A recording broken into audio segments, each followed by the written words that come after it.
Lights up bright, dope, Campbell Stadium is alive. Seminoles rise and fight to survive. Helmet gleam under that blazing sun. Florida State where champions run.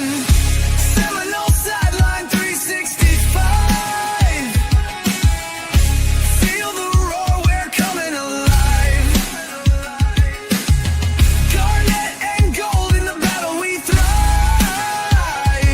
This is our house where legends arrive.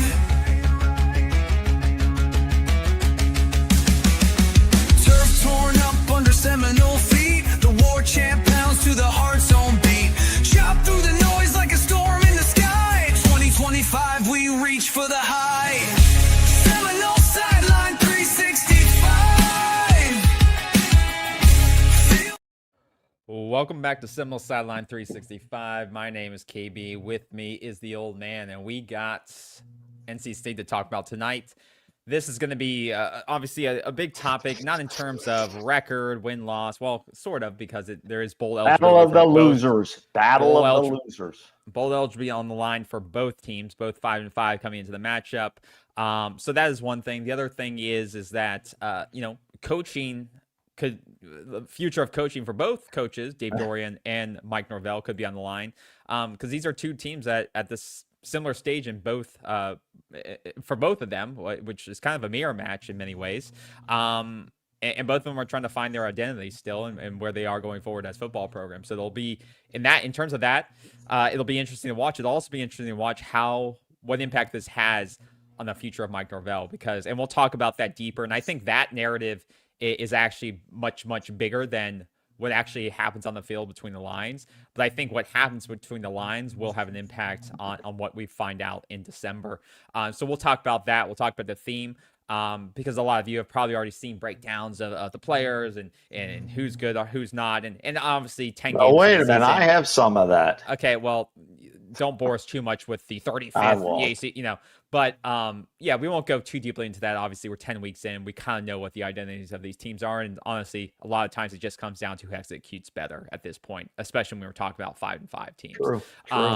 So we want to talk about narrative. We want to talk about what the big themes are and what this game outcome could mean in both a win or a loss for Florida State in terms of Mike Norvell's future. And where do we go from there? But before we get into that, old man, anything you want to bring up? Anything you want to address before we dive into this preview matchup? No, not really. I went fishing yesterday and didn't have a lot of luck. But, fishing, and I went to the golf range today to hit my driver because I got a match coming up with, my good friend, Mr. Tom, next week. Mm-hmm. And I sucked. I didn't catch any fish yesterday, and I sucked hitting that driver. I don't know what it is about that driver. The other clubs I can kind of hit, but when you're playing championship golf courses, championship, I mean, the long ones, everything's 400 or 500 yards off the tee. You got to be able to get off the tee a little bit. So that was a little depressing. But you know what? When I wake up every day, it's a good day. It's a good day, right? You got to go to work. I go fishing and I go golfing. How bad can that be? One other thing, and then I'll let you go. So on the way to the golf range, we have to pass. I'm down on the road in Tampa. We have to pass Tampa Downs, which is a horse betting track, right? Mm-hmm. So we go by there 2:00 on what is today, Wednesday? Yep, today's Wednesday. That place, you couldn't even find a parking spot. They're parking out on the roads.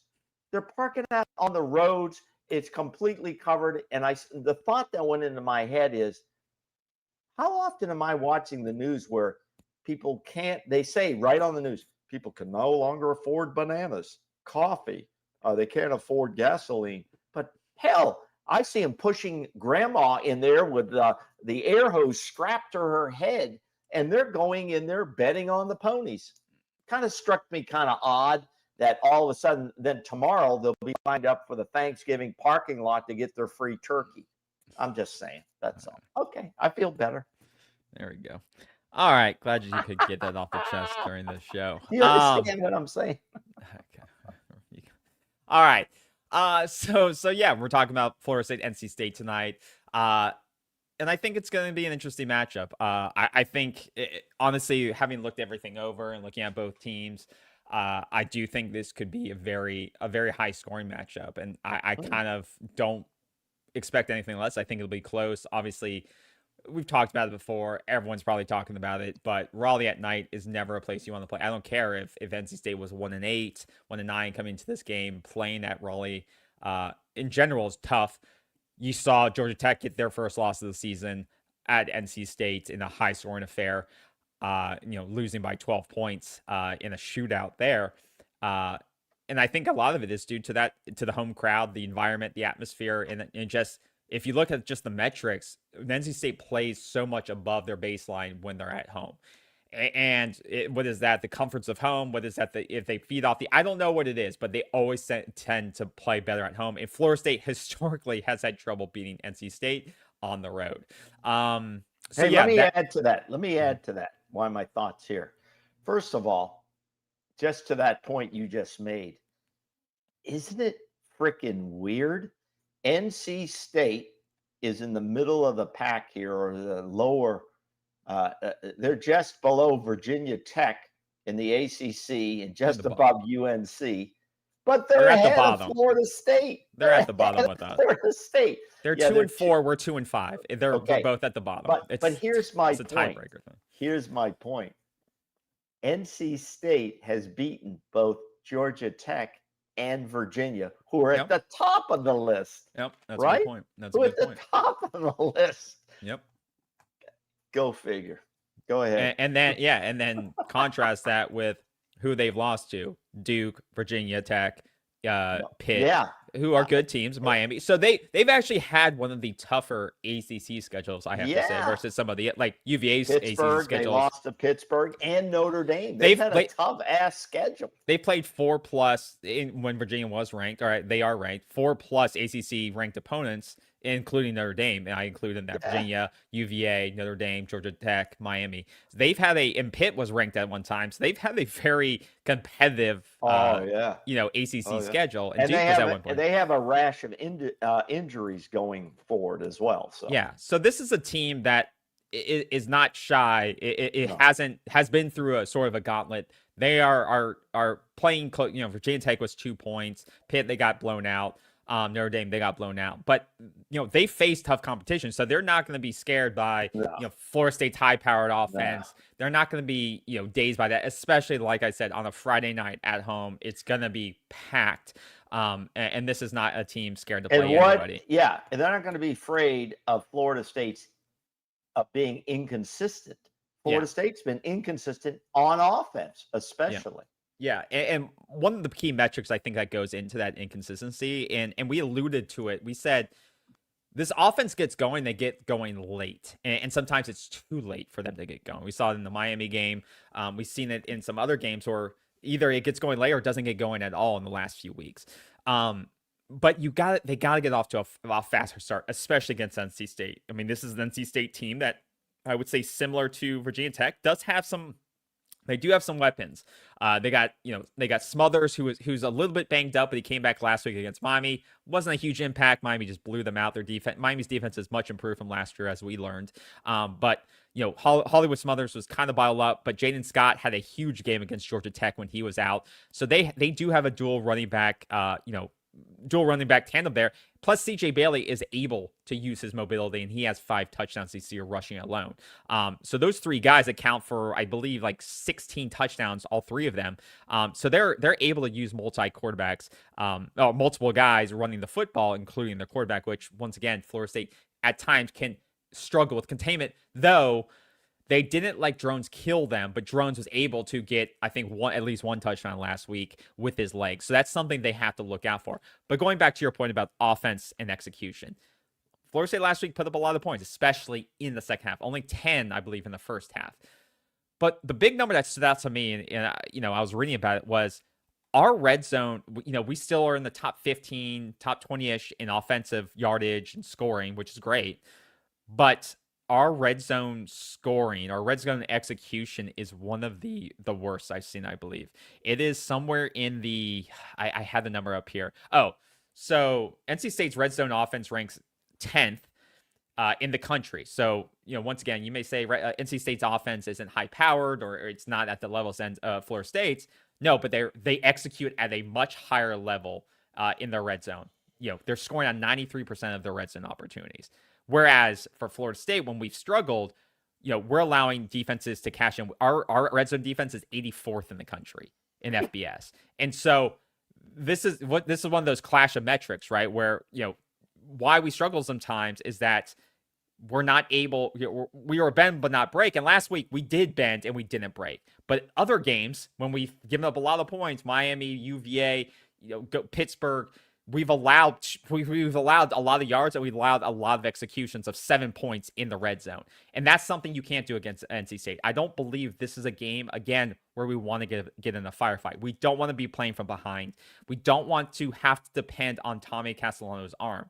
And that's something they did so well last week against Virginia Tech, is that they were able to at least get 10 on the board, and the defense was able to allow us to have a lead or keep us in the game where we didn't have to go away from the game plan.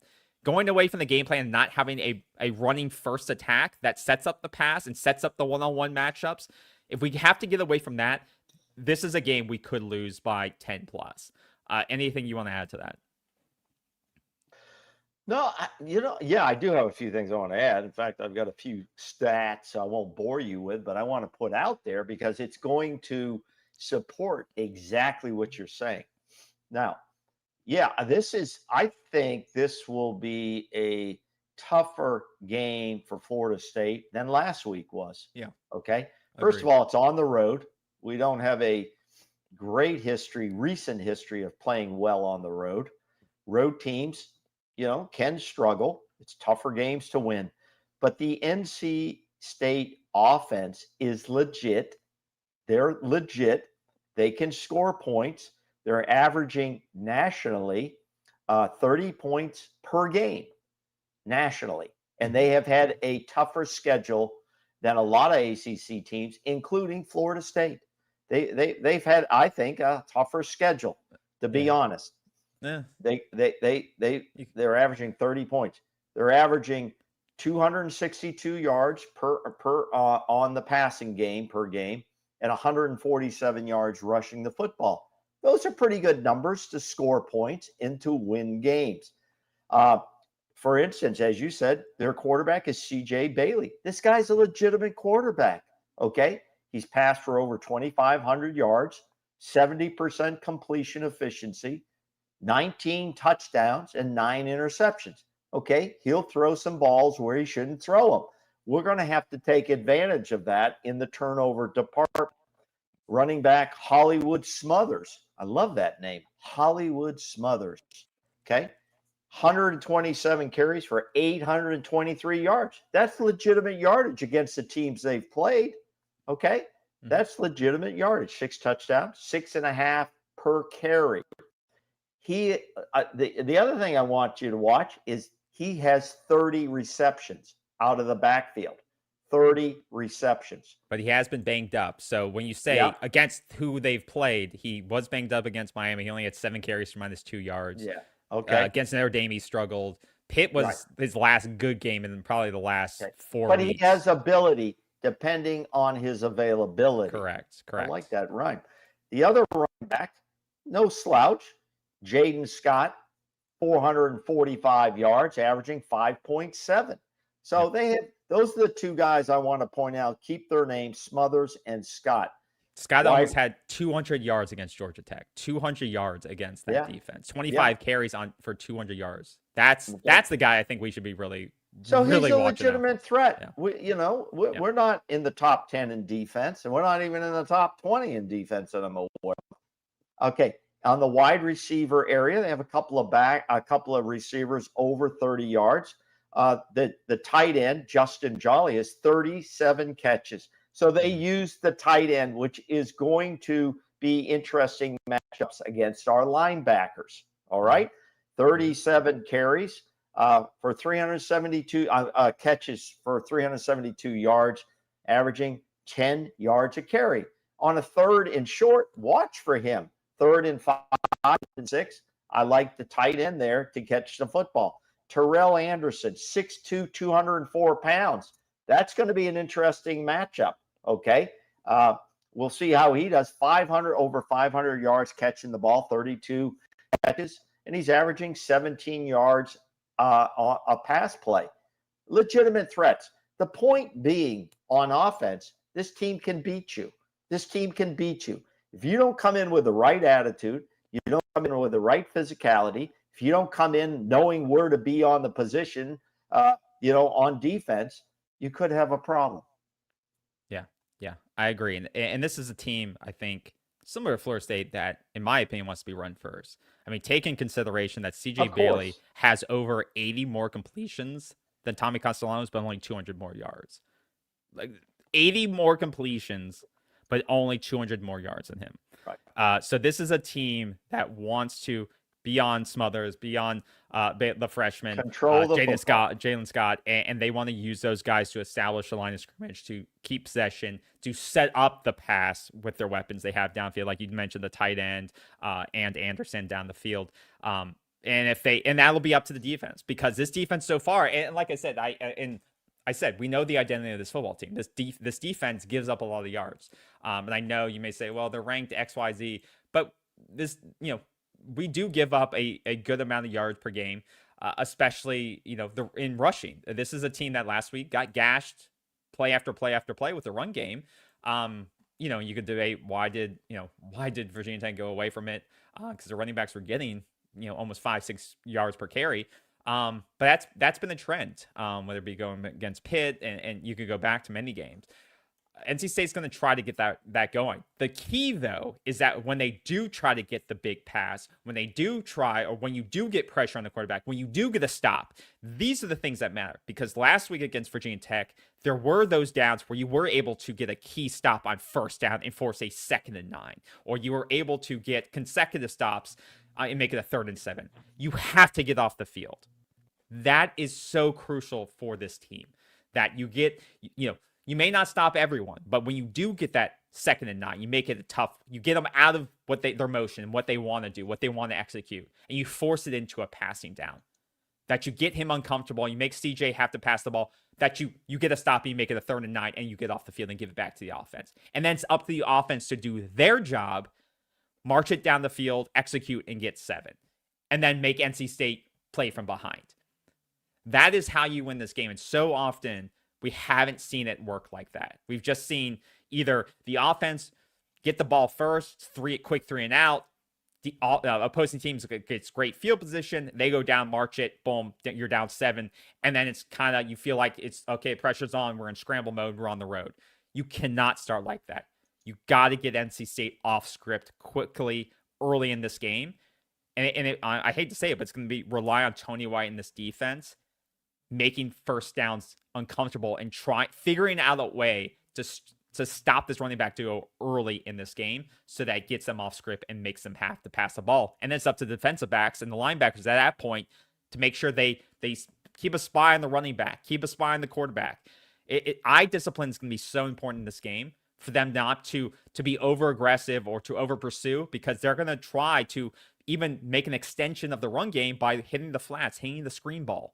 We've seen Florida State get caught on the screen passes a couple of times against Virginia Tech, and we can't let that happen. We can't let a 3rd and 9 become a first down with a 20-yard gain because we couldn't keep track of the quarterback, or we let some others get out in the open field. That is how you lose games like this, because this is an even matchup in my eyes. The record says that, but I think talent-wise, it's a pretty even matchup. You have all the tools to win this game, but execution on those big downs, 3rd and 7, 2nd and 9, it's going to come down to 12 or 15 plays like that, getting off the field, that this game will come down to, in my opinion.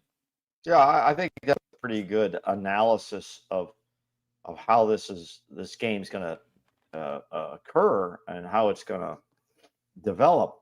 I liked what you said earlier. It's going to come down to execution.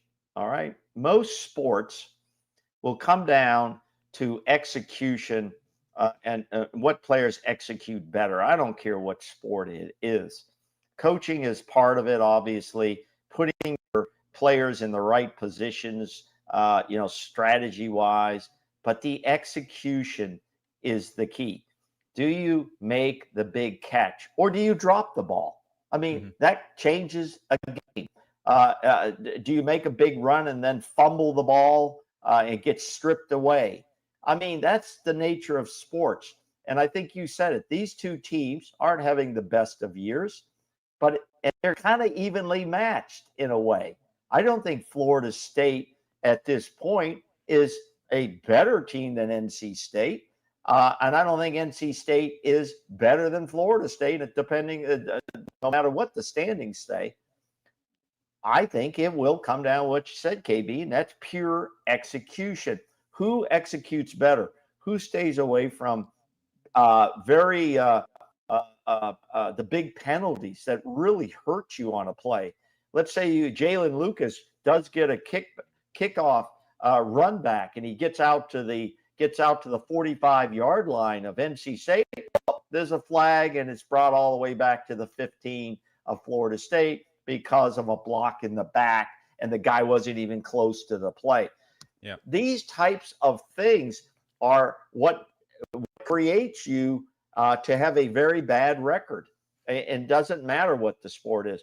But in this case, those can hamper your ability to win football games. Now, let me talk a little bit about the defensive side where NC State has struggled. All right, and then you'll chip in on this. That's where NC State probably would have won. They probably already have a bowl record at this point. They probably have a bowl record if their defense was more sound. Their defense has been very porous, and porous on the back end more than the front end. On the passing game, this is where it's going to be very interesting. Can we take advantage of the weakness in the secondary? On the front line, they haven't been a national champion, but they're a little bit stronger, up front. They've got some decent linebackers, Fordham and Soares. Watch those names, Fordham and Soares. They're both leading tacklers, total on assist and solo tackles. Fordham has 2.5 sacks, so he'll come on the blitz. And then you've got a couple of defensive ends, Harsh and Price. They both have 2.5 sacks. So we're going to try to run the football, obviously. I think if we get 150 yards, that'd be great. But we'll see how well they play up front. If we don't have to pass the ball, then we just run the football. That's normal in any football game. Their defensive backs total on the season have 6 interceptions. They're spread across their defensive secondary. No one guy has more than the others. They're number 54 nationally against the rush, giving up 140 yards a game. So they're also vulnerable up front in the trenches if our offensive line can execute, the word you use, execute.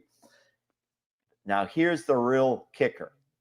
Defensively, NC State nationally is ranked 125th total defense, giving up 440 yards average a game. That is not good defensive play, and that tells you a little bit about their 5-5 record. There's only 134 teams that they rank. They're 125th. So we should be able to score some points. But like you said, I think they'll score some points. I don't know what the over and under is. I'm going to look it up. All right. I may place a bet, and we're not here to tell you to bet or not bet. I did it just to see how the thing works at Seminole Hard Rock. I'm probably going to bet the over under depending on that score. I think it's going to be high scoring, like you said. All right. But pass defense, they're ranked nationally 109th. 109th. So I think it's going to be very interesting to see our offensive strategy. Will Gus Malzahn run 5 backs in the first series, of the game like he did last week? I hope not. I mean, he is. I keep saying I hope not, but that's just what they're doing at this point, and that's what they've done all season. I don't know why he does it or what the strategy is with it, but Yeah, I just thinking to expect that not to happen would be dumb at this point. But yeah, like you said, this is a very vulnerable defense for NC State, and it will be disappointing to see the offense not do what they did last week against Virginia Tech. And if you looked at the Miami game, Miami was able to get whatever essentially they wanted against for NC State. They were able to, get chunk runs, 4 yards here, 5 yards there. Carson Beck was able to get them underneath for, as an extension of the run game. And that's something too, I hope, if the running game isn't getting off hot or it's struggling to rush it in the middle, using the flats, getting the receivers open, Jalen Lucas, guys like that in the flats, those short yards runs that go for 4 or 5 yards, use that extension. Miami was able to do that really well against NC State. And those can be used as extensions, like I said, of your run game. The other thing that, it would be great to happen is that, like Miami did, they were able to get in the face of CJ because they shut down the run game early and they forced a pick six. They forced NC State into a good amount of precarious situations. 2 turnovers, 1 pick six at least. And early in this game, NC State did have many self-inflicted wounds. I think their first 2 drives, they had two 5-yard penalties that once again got them off script, and those ended up being 3 and outs or It was probably the worst game they had this season. But a lot of it, like I said, was they were, they got behind the chains and it became 1st and 15, 2nd and 15, and that's not where they want to play as a team. So once again, Florida State itself needs to play clean football. But if we can find ways to get them behind the sticks, whether it's stopping them for 1 yard on a rush or get a tackle for loss, once again, this defensive line is going to have to play one of their better games of the year. But it's also going to be how does Tony White use his pressures effectively? Does he use them early so that he can get a big play on first down to once again make it harder for the next 2 downs and get them off script? Does he save those things for third down? It'll be interesting to see how he uses those pressures effectively to get to the quarterback and get them behind the chains. Because Miami did a really good job of keeping CJ Bailey uncomfortable and forcing him not only into turnovers, but keeping their run game out of whack. I mean, NC State only had 23 rushing yards last week, which is a death sentence to that football team. They cannot function if they cannot run the ball, and that's why they got blown out. They averaged 1.2 yards per game last week, but it was a great game plan by Miami, and it started early. And that's what Florida State needs to try to do, is set the tone early that you're not going to chunk off 7 to 8 yard runs against us like Virginia Tech did last week. Now, do I think that's going to happen? Probably not, because we haven't shown the ability to stop the run effectively all year. But maybe we'll get surprised. Maybe we'll see some pressures. But if we can set the tone early, and in the first quarter, hold them to, say, 35, 30 yards rushing, or, well, I guess that would be a lot. But if we can hold them to, 20 yards rushing in the first quarter, I think that's a good sign. Because if we can keep them below 100 yards rushing for the game, I will say 100 yards total for the game in rushing, I think you win that game. I think you probably easily win that game with 100 yards rushing by NC State. Over that, if they get into the 120, 150 yard range, I think it's going to be a nail biter. I think it's going to be down to the fourth quarter. I think those are great analytics you're saying, because I like to watch those. Because if you watch the flow of the game and you look at the statistics going along, it starts to reveal exactly what's happening on the scoreboard. It really does do that. Now, that doesn't mean it always dictates the end of the game and who wins, but statistics, as we know, we put out yardage down, rushing the football 200 yards and maybe lose the game because we could not, as you said earlier in the show, execute in the red zone, execution on defense in the red zone. Either way, if you're not executing the plays, if you're dropping passes that should be caught, you're not helping your quarterback, you're not blocking and executing up front, or wreaking havoc on the quarterback, for NC State, you could easily lose this game. Yeah. This is a pretty good football team who's played pretty good competition, and they're hungry at home, and this is to get to a bowl game, because they play Florida State, and then they have UNC, their biggest rivalry game. They're like us. They have to win 1 out of the 2 as minimum to get to the Pop-Tart Bowl. That's a Yep. name I make up, obviously. But and you know what? The kids want to get the swag bag. They want to go off on a little trip, have some fun, and that's deserved at the end of the season. The pressure is on both teams, and as you said earlier, and we need to turn to now, the pressure. Which team has more pressure on their coach, Florida State or NC State? I say it's Florida State. I think NC State will live with Dave Doran at this point. I think they will. Florida State, again, I've said this a long time now. Mike Norvell is not the face of this program moving to the future. He can't be. He has not proven himself at this level. Will he be the coach next season if he wins one out of two or both? We shall see.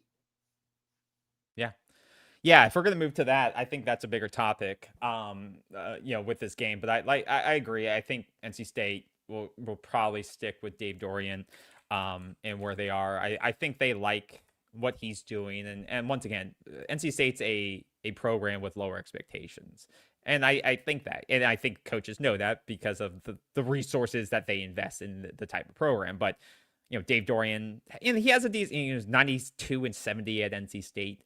In 13 years. 13 years. He's been there 13 years. Well, they are a budget program. They're and he's on been a certain budget, and they're not going to throw out millions of dollars to get them football coach. They're willing to compete where they are.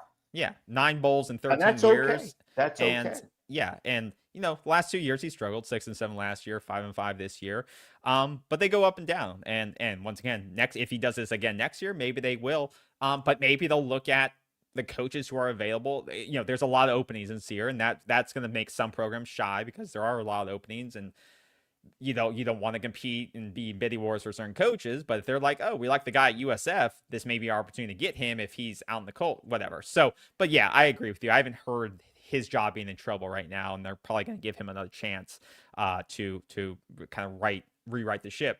For Florida State, and I know people aren't going to like to hear this, but I think that if Mike Norvell wins this game, gets them to 6-6, with a chance to be 7-6 against Florida, with the news of James Franklin signing with Virginia Tech, and that's where we have to keep this in context. James Franklin signing pen to paper with Virginia Tech, which we talked about, and we said that he could have been.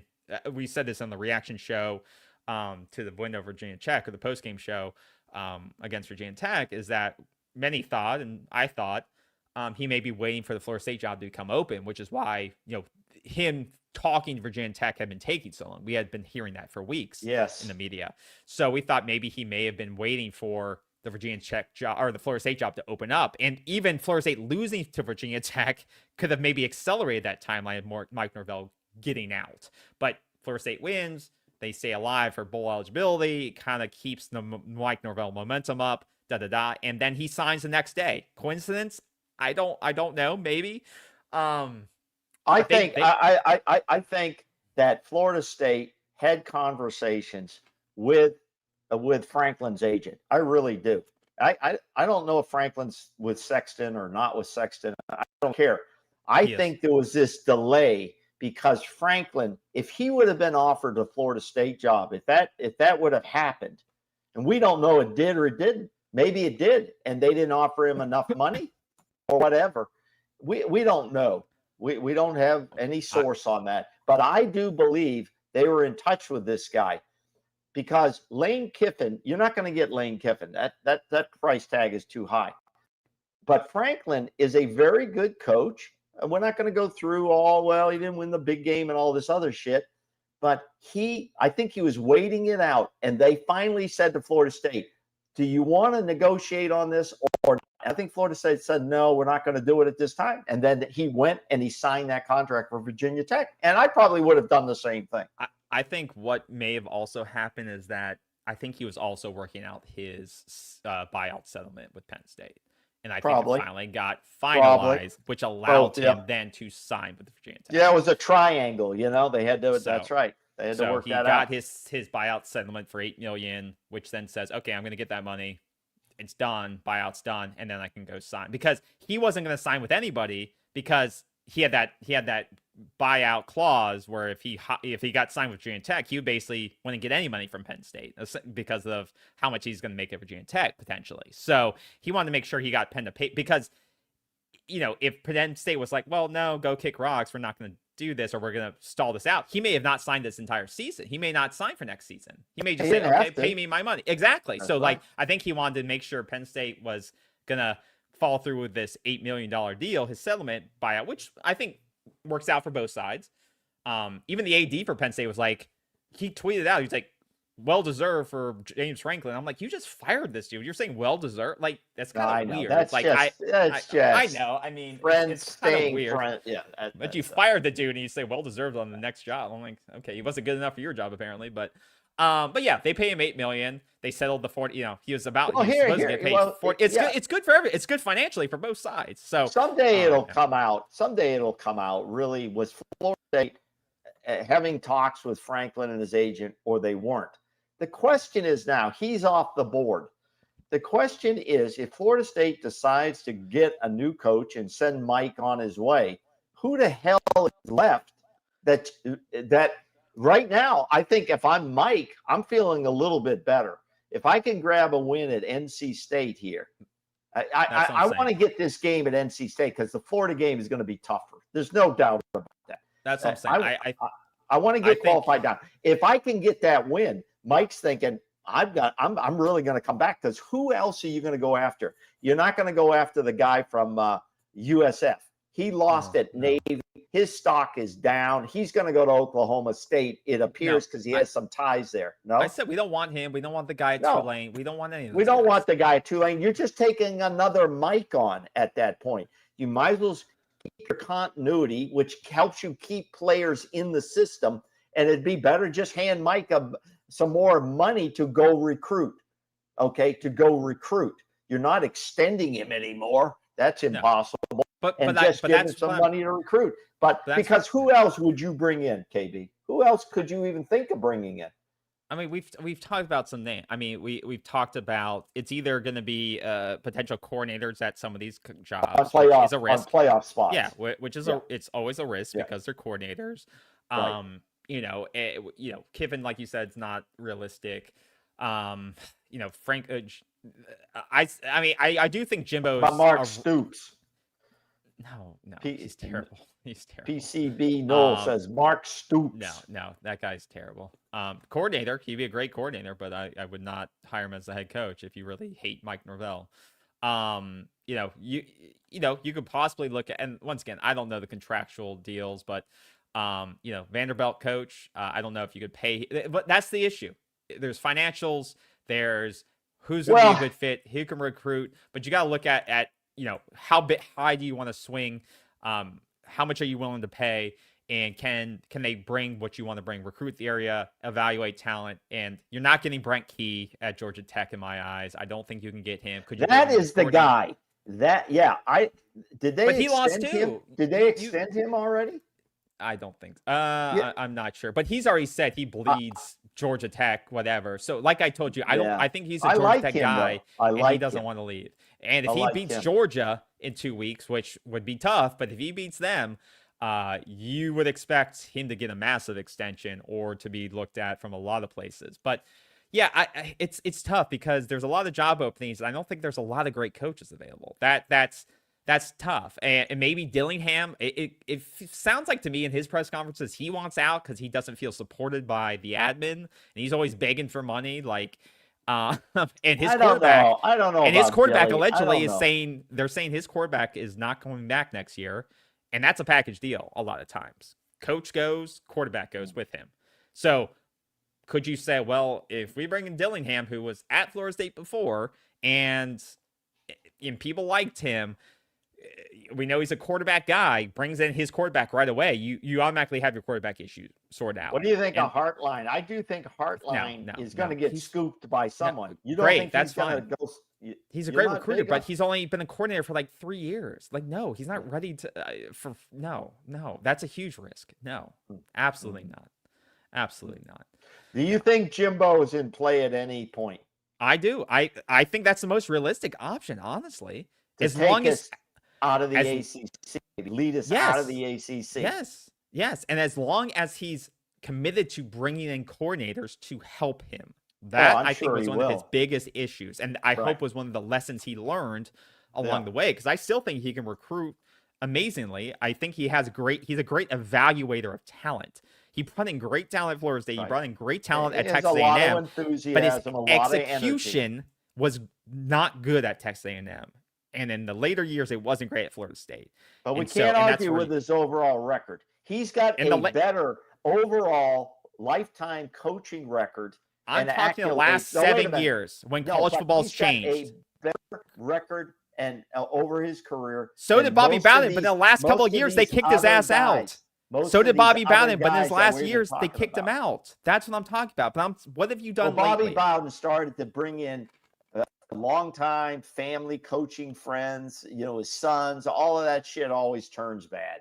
But that's what I'm saying. You have to bring in the right people. Bill Belichick, and he's got 2 sons there. It turns out to be a disaster. You got to bring the right people. And so, but to kind of encapsulate this, if Norvell wins on Friday night, You think he's in then? I think it increases his return rate to 65%. Because I think probably.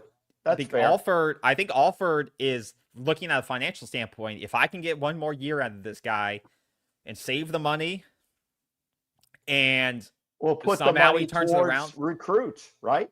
And he'll say, if I can bite this bullet and take the negative PR, and he somehow turns it around and we get 9 wins, all's forgiven, and I save that money and I look like the guy that believed, and and then also too, next year all those jobs won't be reopened again. Auburn won't be reopened. LSU won't be reopened. This is unprecedented, the amount of big time programs that have job openings. And so it's like, can I get by? He's praying that Mike Norvell gets the next 2 wins. If it does, it takes some of that heat off to get him, because I think some people, not most fans, some people will understand though that it is going to be so hard to get a good coach in the environment where this many big time program jobs are open at a good price. Well, here's the thought, like you just said, and we've kind of beat this a little bit, and that is, if Mike does come back, which I'm not in favor of, and I'm not sure you did one way or the other. I'm not in favor of it. However, the upside financially is you're going to have to go out and probably get a new quarterback. You're going to have to rebuild the offensive line pretty much. Okay, you're going to bring in starters. You're going to need money to get that. If you fire Mike, there goes a bunch of money out the door. You got to hire a new coach. There's a bunch of money you're going to have to go out the door. You're going to still have to go get all these players. There's more money out the door. Yeah. There is a savings financially if you can justify to the fan base why you bring back a coach that nobody wants. Yeah. And if you're not going to be able to get the coach you do want this year, then you shouldn't just reach to reach. And I know that's hard to explain to the fans while you have a current head coach in place. Like, you can't tell the fans, hey, we actually couldn't get the guy we wanted, so we're going to keep this guy in place. Like, you can't come out and say that, obviously. But like you said, you shouldn't just go spend the money because you have the money on the wrong just don't just buy something just because you see it on Amazon if it's not the right tool you want. It'd be better to wait, as much as it sounds bad, keep your recruiting class together as much as you can. Put a team out there that has some credibility to it, that seems somewhat functioning. You've saved a year of buyout money. And if he sucks, if we go 0-3 to start the year, fire his ass then. But at least you save that money that you can then apply to the buyout. And then, I guess, you could do with a Virginia Tech, put an interim guy in, and then see what opens up throughout the year. I mean, that would be the worst case scenario, but at least you would be, once again, the Virginia Tech position of, okay, we'll see what's out there, evaluate. But I don't think, it's tough, because I don't think then that James Franklin becomes available. It is tough. I think there's some dates on the calendar too that's going to push this issue to make the powers to be at Florida State to make a decision. You've got high school recruiting. You've got to try to keep that as many of those guys in the class together. Then the portal thing's going to come about. You're going to have guys leaving.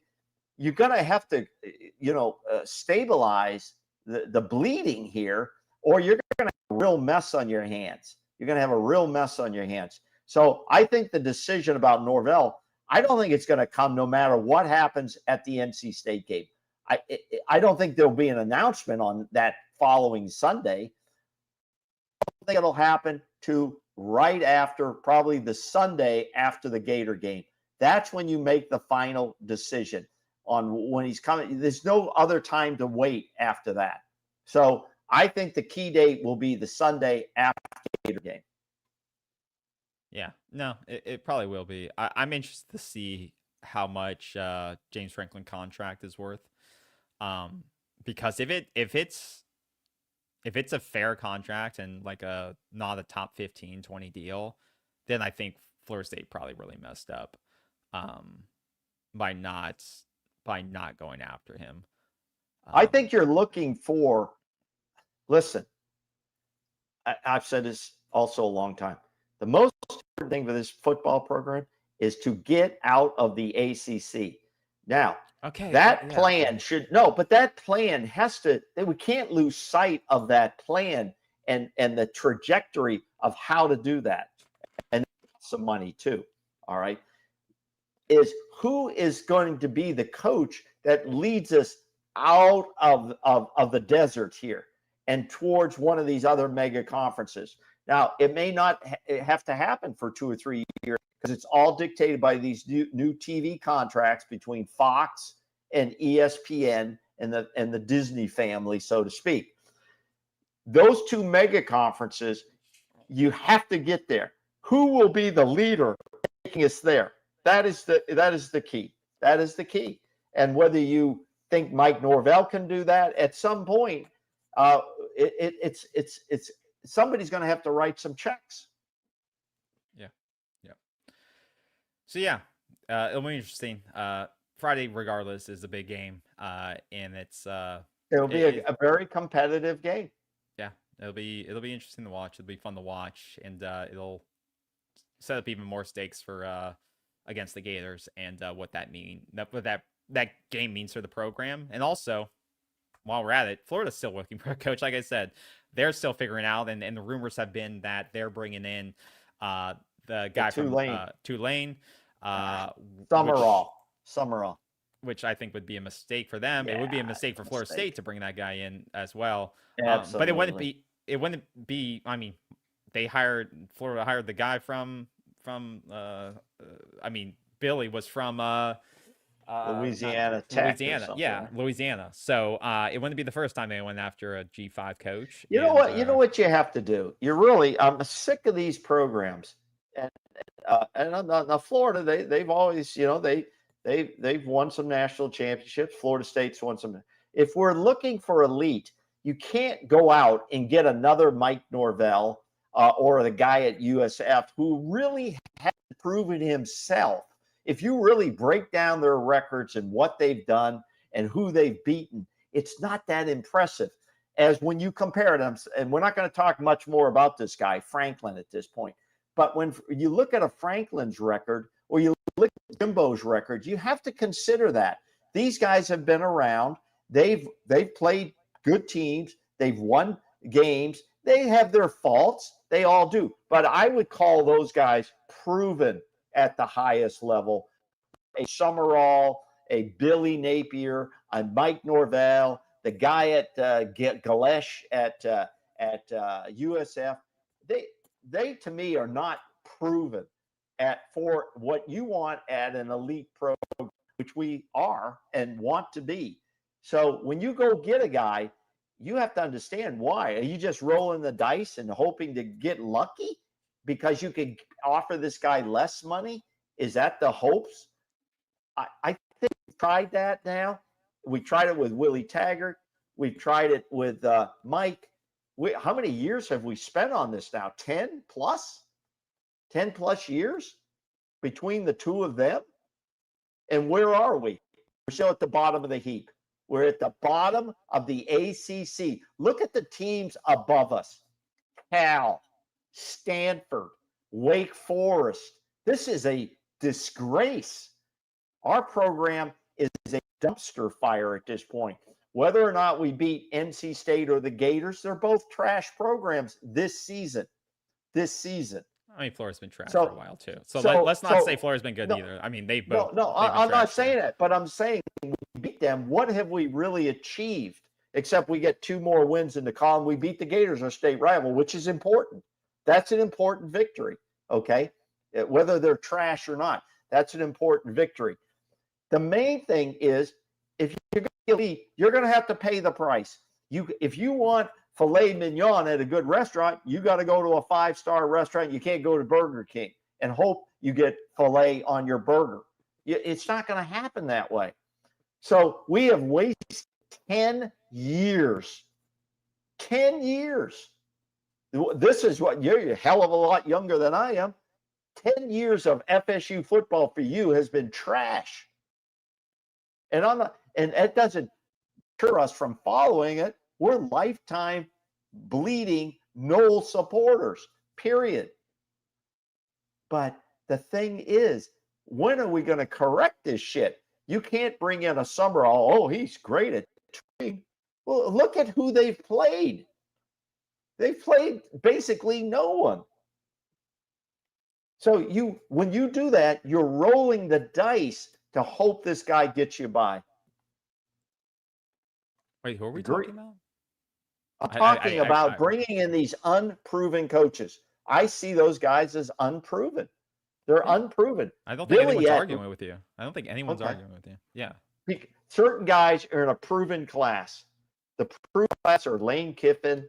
I think the Venerable, the guy at Oklahoma now, he's a pretty intense and good coach, I think. I think he is. He's in a tough conference. He's not going to win every game. He's not a bad coach. These guys have coached at the highest levels now. So when you take on a young coach who's he's got a high ceiling, well, you risk that, like bringing in some recruits that never pan out. So do coaches. Yeah, but to be fair, you wouldn't have said that about Venables last year. He was 6-7, 10-3, then 6-7. Like these guys bounce back and forth. I understand that. I understand that. There's a lot of situational stuff, but I don't think we fix our problem just bringing in another Band-Aid. We got to look at the long run here, because in the next 3 or 4 years, those TV contracts are going to come up, and the shit's really going to hit the fan if you're not in one of those trajectories. Because players want to go there and coaches want to coach there. Okay, I'm a little surprised that Franklin didn't go for a job in the SEC or the Big Ten. There's a few openings there, and then that way he's got more money to play with.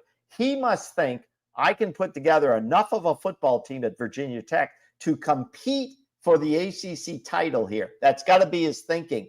And then I can get into the playoffs and I'll jump from there. I don't see him as ending his career at Virginia Tech. No, I think there's a couple of things. He's playing to his strengths. He's always recruited the state of Virginia really well. And now being in the home state, I think he thinks he can excel at that. I think it's now he got commitment from the admin of Virginia Tech that they're now going to invest like they want to compete in the ACC. And two, it's, I think, to rebuild a little bit of his image and then catapult that to the next level. And like you said, I think it's easier to compete for a conference title in the SEC or in the ACC because he saw what UVA and programs like that are doing this year, and that you can bounce back after a year and you can be competitive. You can be at the top. You can be Pitt. You can be SMU. You can really bounce to the top in a single season if you bring in the right guys quickly. But let me say this too. That's not a good. I do believe, and I agree with you.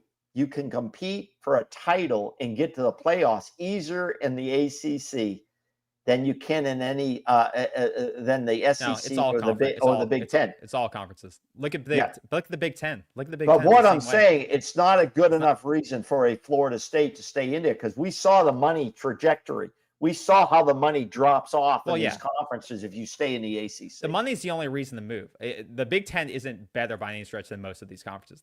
Half of the Big Ten is garbage. Look at the But records the and look at the teams. distribution, Yeah, it's the all about the equity money. I get that. distribution. It's Yeah. not talent, it's the money. That's all Right. it is. That's Right. all it is. Yeah.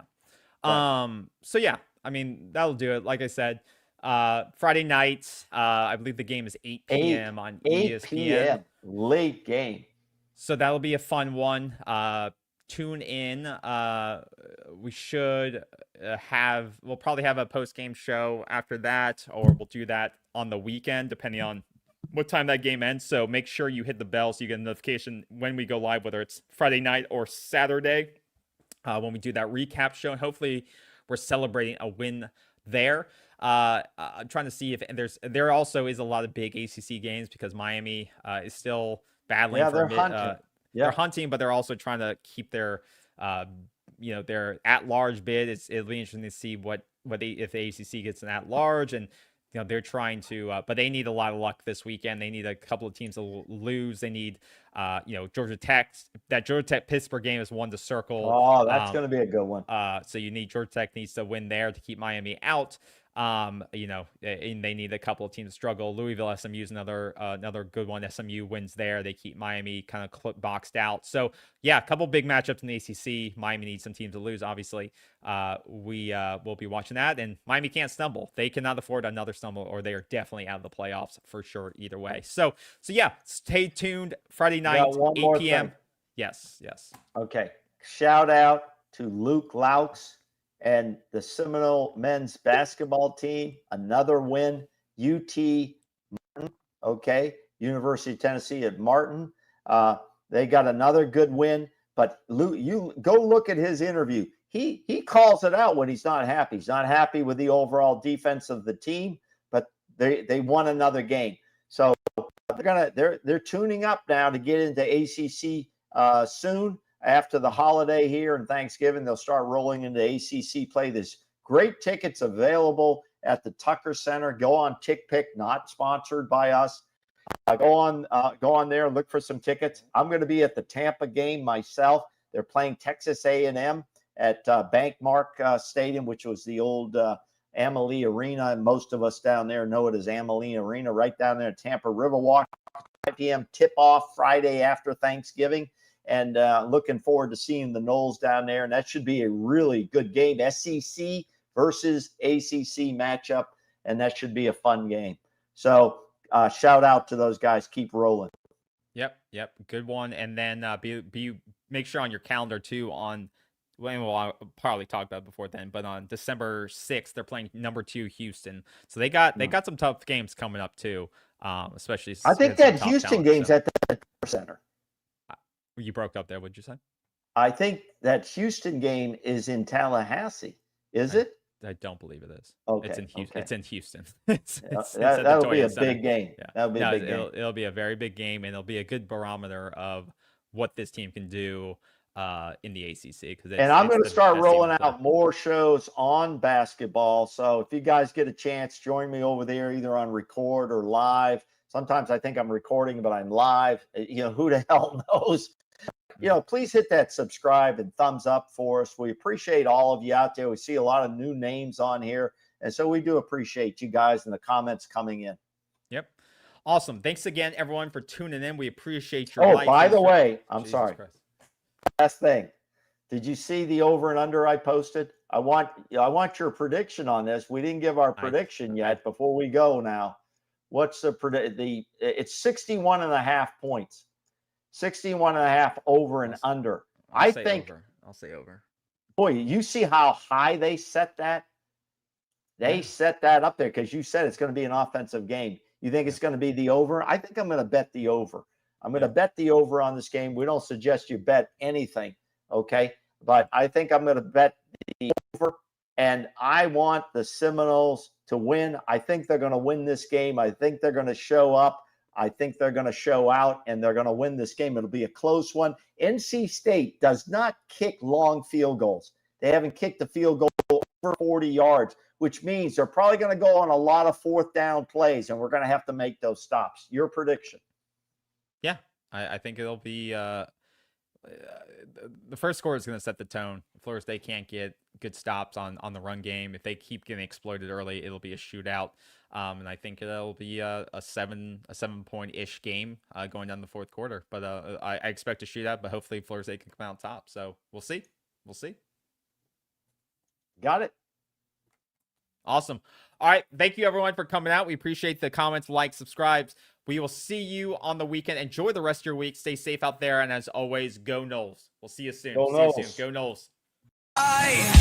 Seminole sideline 365. Feel the roar, we're coming alive. Garnet and gold in the battle we thrive.